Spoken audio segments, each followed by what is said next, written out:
Hi everybody, today I'm going to be presenting my research project which was on male dominance and patriarchal norms presented in romance novels, more specifically how those norms influence women and young readers. So to introduce, male dominance is present in various types of texts. It's not limited to just romance. An example that I like to use is referencing historical textbooks when we were in grade school or high school. You learn a lot about males who influenced history and these leaders who had parts in legislation and the development of the country, when in reality there have been a lot of women who have had influential roles that have just not been presented in texts, so they were never learned about by young people. So by using that example and other examples of male dominance, gender bias, and patriarchal norms, it is normalized because it is seen so many times and repeated that readers are just expecting that in real life through the connections they make with the characters. The objectives for this project are really just to understand male dominance and its influence, observe examples of male dominance, maybe look at some case studies related to male dominance, and also understand how it can be used in a positive context. An important quote is that the average age for romance readers is 42, and that most of the novels being bought by those readers are between the ages of 18 and 44. And so this shows that there is a wide range of ages for readers that are reading romance novels, and because the majority of readers are in fact women, it is important to understand and hypothesize the effects that male influence and male dominance has on these readers. So my thesis was that authors historically produce novels, specifically romance, that favor man and normalize patriarchal dominance, resulting in women conforming to submissiveness toward males because of the lack of powerful heroines that are presented in romance. So the first example was male dominance in Disney. This is very obvious. Cinderella, Rapunzel, trapped in castles. They are unhappy with their life. Male comes, sweeps them off their feet, and boom, they're in love. Happily ever after, everything is perfect. It's unrealistic. It reflects that men have to be there to save a woman from her realities, and that she owes him her dedication if he does show her, or completes one of her wishes, when in reality that's not true. It alludes that women may only find happiness if they meet a man that sweeps them off their feet through grand gestures. And there actually was a research study conducted by scholars at Brigham Young University who studied how exposure to Disney princess toys, movies, or stories had an influence on these children. And the data was produced by parents and teacher reports, and there were different variables like time spent watching Disney or reading it and playing with Disney toys. There were different components of this research. For example, Disney princesses movies sent strong messages of traditional gender role stereotypes specifically for women, being physically weak, affectionate, and nurturing.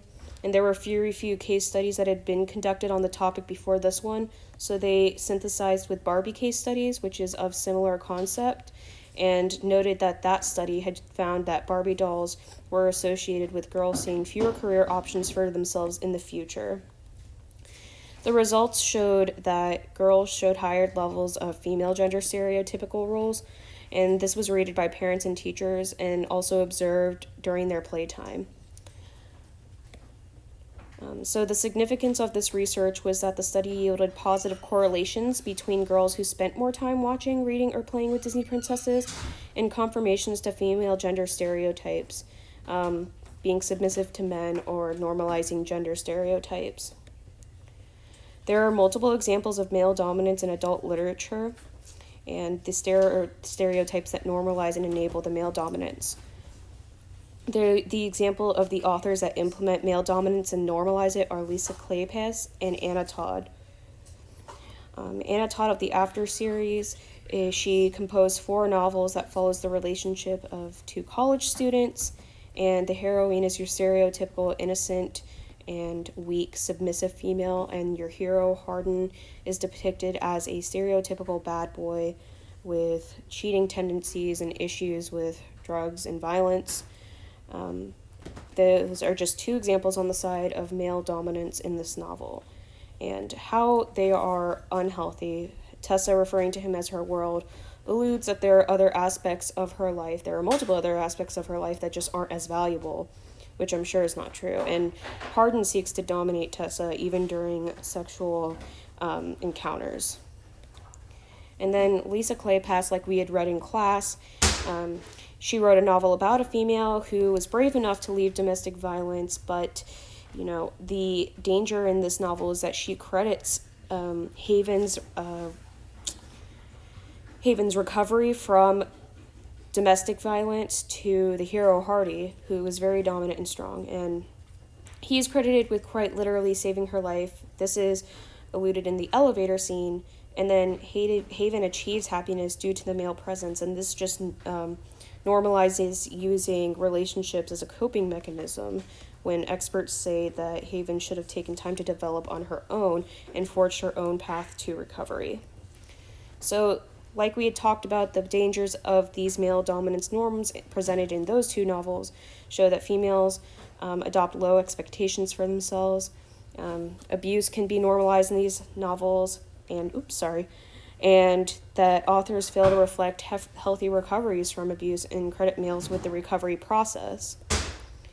There was also a study conducted by a researcher named Radway. She actually wrote a book on this and interviewed her subjects, and the results showed that female readers found themselves making connections between characters, and that male dominance and gender norms embedded in romance were normalized and even desired because of how significant the effects of past novels were, and these are just among avid romance novel readers. So the big question is, if male dominance is so harmful and women make connection to these heroines, why do authors implement male dominance? And furthermore, why don't authors change the manner in which they reflect heroines? And this is because romance novels are fiction, and so a lot of authors feel as though they can utilize these norms because it's fiction and it's not real life, so it's doing no harm. But in reality, the harm is done when women are reading these novels, especially the younger ones who are at different points in development, more specifically biologically in the brain. But that's not to say that male dominance can't be used at all in literature, specifically romance or especially historical literature. Historical context, and we read a historical romance story, there's a difference between referencing male dominance and how it is implemented by authors. So when referencing history, authors should reflect how male dominance impacted women negatively, how this influenced female rights revolutions, and the path that females took to develop their own freedom. So authors can break these barriers related to gender bias and male dominance by reflecting heroines in a more positive manner. And an example of how this is done was in The Lady's Guide by Olivia Waite. The patriarchal historical context was present, but the author successfully reflects both heroines, because it is an LGBTQ romance, as strong individuals who fight against those norms. Especially during this time period, it is very influential that the two spoke up against males. So in conclusion, repetitive elements of male dominance allude that toxic masculinity and controlling tendencies are accepted and normalized. There should be modification and mindfulness when, presenting male dominance in novels and portraying female heroines in literature, and this could just instill young female readers with self-assertion. Authors should also make efforts to adapt to evolving society and gain interest in young readers by referencing the independence of women and how women have become more separate from men, while also still grasping at the older audience who are used to maybe the patriarchal society norms. And danger is not present in the male reference itself, but rather how the reference is implemented and executed. And that's my works cited.